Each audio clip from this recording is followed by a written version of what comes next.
आप देख रहे हैं जीपी टाइम्स, जज्बा सच दिखाने का। एक अच्छा कानूनी सहायता कैंप आज से नेशनल यूथ पार्टी कार्यालय में लगाया गया और ये जो कानूनी सहायता कैंप है ये फ्री होगा, बिल्कुल ही निःशुल्क है और ये पूरी दिल्ली में नेशनल यूथ पार्टी और जो अपने एडवोकेट लोग हैं उनके टीम के साथ में अलग अलग जगह पे लगाया जाएगा और ये पहला कैंप इस चुनाव के बाद है और दीपक जी से मैं चाहूंगा जो इसके बारे में विस्तार से बताएं।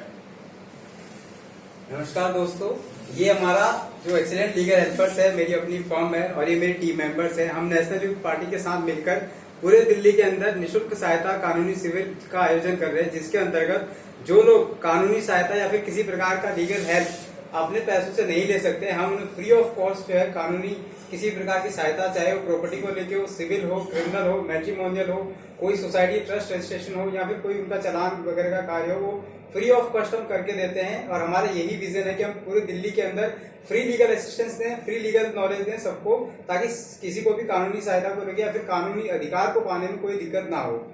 धन्यवाद। दीपक जी, एक मैं बात पूछना चाहूंगा कि आज आपने देखा होगा कि कानूनी उल्लंघन इतने हैं कि जिसकी कोई सीमा नहीं है। हम भी इन चीजों को कई बार देखते हैं कि जान मान के हाथ से और जो कानून के दायरे में, लेकिन कानून देखकर भी नजरें बंद रखता है। इस बारे में आप दो शब्द कहेंगे? देखिए, जो भारत का कानून है ना, हमें सबसे पहले उसमें जाना चाहिए, जिसके अंदर अगर हम आप मान लीजिए अगर एक मर्डर भी होता है, यदि कोई एक मर्डर करता है, हम सब जानते हैं वो गलत है, उसके खिलाफ एविडेंस भी होता है, फिर भी उसे बेल मिलती है, उसे सजा नहीं मिलती है, क्योंकि लूप होल्स है हमारे कानून के अंदर।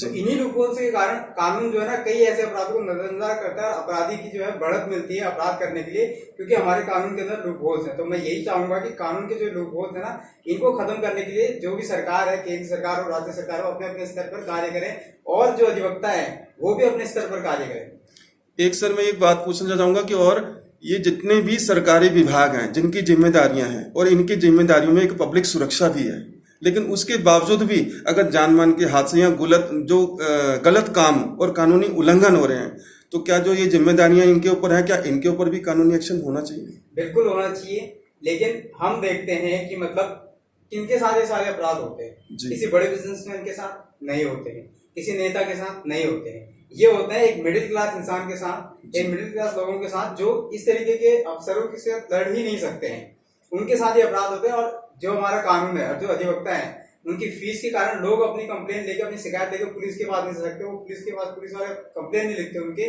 क्योंकि इसमें इन्वॉल्वमेंट बड़े बड़े अधिकारियों का होता है ना। तो इसी तरीके इसी के आयोजन के लिए हम अपना कैंप भी लगा रहे हैं कि अगर आपके पास कोई ऐसा केस आता है जिसमें कोई बड़ा बिजनेसमैन, नेता या फिर अधिकारी इन्वॉल्व है, तो आप हमारे पास आइए, हम अपने इस कानूनी शिविर के तहत आपकी कंप्लेन को आगे लेके जाएंगे और इस पर एक्शन लेंगे और आपको इसकी जो भी वैलिड रेमेडी होगी वो दिलवाएंगे।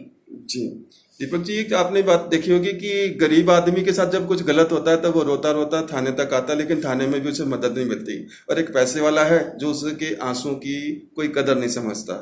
इस बारे में कुछ दो शब्द? इसका सबसे अच्छा उदाहरण मुंबई का है। आपने देखा होगा मुंबई के अंदर 17 साल के युवक ने एक्सीडेंट, शराब पीकर गाड़ी चलाई, न सिर्फ गाड़ी चलाई बल्कि 17 साल के उम्र में कई लोगों को मारा भी। बकायदा लोगों ने उसे मौके वारदात पे पकड़ा, पुलिस के हवाले करा, लेकिन उसके बाद भी कोर्ट से उसे ऑर्डर जो है बेल मिल गया इस ग्राउंड पे कि वो वहां प्रेजेंट ही नहीं था।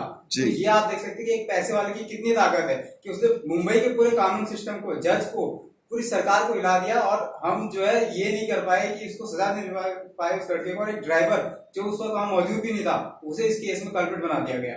तो पैसे और गरीब में आप समझ सकते हैं कि किस तरीके से कानून और कानून से जुड़े हुए लोग, पुलिस वाले किस तरीके से भेदभाव करते हैं अमीर और गरीब के अंदर, और गरीब आदमी पिसता जाता है क्योंकि उनके पास लीगल वो नहीं होता कि वो किसके पास जाएं। वो थाने में जाते हैं, अगर वो हमारे पास आते हैं, नेशनल यूथ पार्टी के पास आते हैं या फिर हमारे पास आते हैं, तो हम उनकी सहायता करेंगे, ऐसे लोगों को हम आगे लेके आएंगे। एक बात और पूछना चाहूंगा कि दिल्ली शहर, कहते हैं दिल्ली शहर का हर चौराहा और कुछ आसपास के ऐसे रिहायशी इलाके जो आज जानलेवा इलाके बन चुके हैं, इस बारे में मतलब कि मैं यही कहूंगा कि अगर याचिकाएं देते हैं उस पर सुनवाई नहीं होती और गैर कानूनी काम इतने हो रहे हैं कि जान मान के हादसे भी होते हैं, क्या उन जिंदगियों के बारे में कुछ? देखिए, सबसे पहले तो याचिका की बात है, तो याचिका अगर आप देंगे तो उससे जरूर सुनवाई होगी, क्योंकि भारत की जुडिशरी सरकार के अंडर काम नहीं करती, वो इंडिपेंडेंट है, स्वतंत्र है। तो अगर आप याचिका देते हैं, आप कोर्ट के पास जाते हैं और एविडेंस के साथ जाते हैं, तो आपके हक में जरूर फैसला आएगा। बट डिपेंड करता है कि आप किसके पास जा रहे हैं, सही व्यक्ति के पास जा रहे हैं या नहीं जा रहे हैं, जी, है ना। तो ये मेन है। तो ये जो इलाके आज जानलेवा बन चुके हैं, मतलब हरियाली खत्म हो गई है, अर्थव्यवस्था खत्म हो गई है, और कई जानलेवा हादसे भी होते हैं और जिंदगियां चली जाती हैं, तो उसका जिम्मेदार किसको ठहराया जाए? मेरे हिसाब से वर्तमान सरकार ये जिम्मेदार है। वर्तमान सरकार इसलिए है क्योंकि ये उनका काम है कि वो इस व्यवस्था को ठीक करे, लेकिन उनके अधिकारी नौकरशाही वो भ्रष्टाचार से युक्त है। सरकार भ्रष्टाचार से युक्त है, और जो सरकार भ्रष्टाचार से युक्त है, जिनका मुख्यमंत्री जेल के अंदर है, वो ना अपने प्रदेश में भला कर सकते ना कहीं कर सकते, और इसके लिए केंद्र और राज्य दोनों ही सरकार जिम्मेदार है।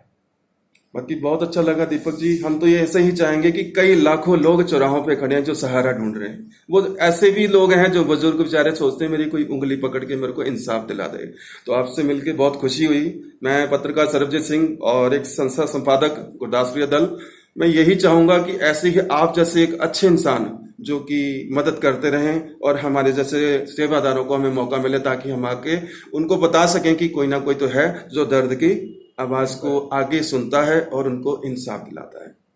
इसी के साथ मैं आपसे चल जाता हूँ। नमस्कार दीपक जी, अब मेरा एक सवाल है आपके पास कि आजकल की कानूनी व्यवस्था इतनी महंगी हो चुकी है कि एक आम आदमी पार्टी के जो है बस में नहीं है कि उसको कानूनी दाव पेच समझे और उसको लड़ सके। इतना लंबे समय तक के ये केस लड़े जाते हैं, 10-10, 20-20 साल तक चलते रहते हैं।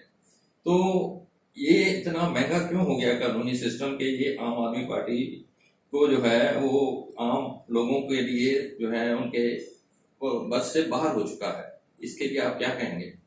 देखिए, महंगाई तो हर जगह है, और कानूनी सिस्टम की जो आप बात कर रहे हैं, लाइक कि मतलब कानून मतलब इतनी ज्यादा सेवाएं क्यों महंगी हो रही है, तो इसके लेके रहन सहन भी है। कई अधिवक्ता हैं जो मनमाने उससे अपना चार्ज करते हैं। कोई सिस्टम नहीं है कोर्ट्स के अंदर फीस चार्ज करने का, तो कोई कितना भी फीस चार्ज कर लेता है। मगर इसका कोई सोल्यूशन नहीं है। इसका एक ही सोल्यूशन है कि अगर आप लीगल असिस्टेंस अफोर्ड नहीं कर सकते हैं तो या तो आप नेशनल यूथ पार्टी से जुड़े, हमसे जुड़े, नहीं तो फिर आप सीधे किसी भी अपने डिस्ट्रिक्ट के डिस्ट्रिक्ट लीगल सर्विस अथॉरिटी के पास जाएं, जो आपको मुफ्त में अधिवक्ता उपलब्ध करवाती है आपके किसी भी प्रकार के कानूनी केस के लिए।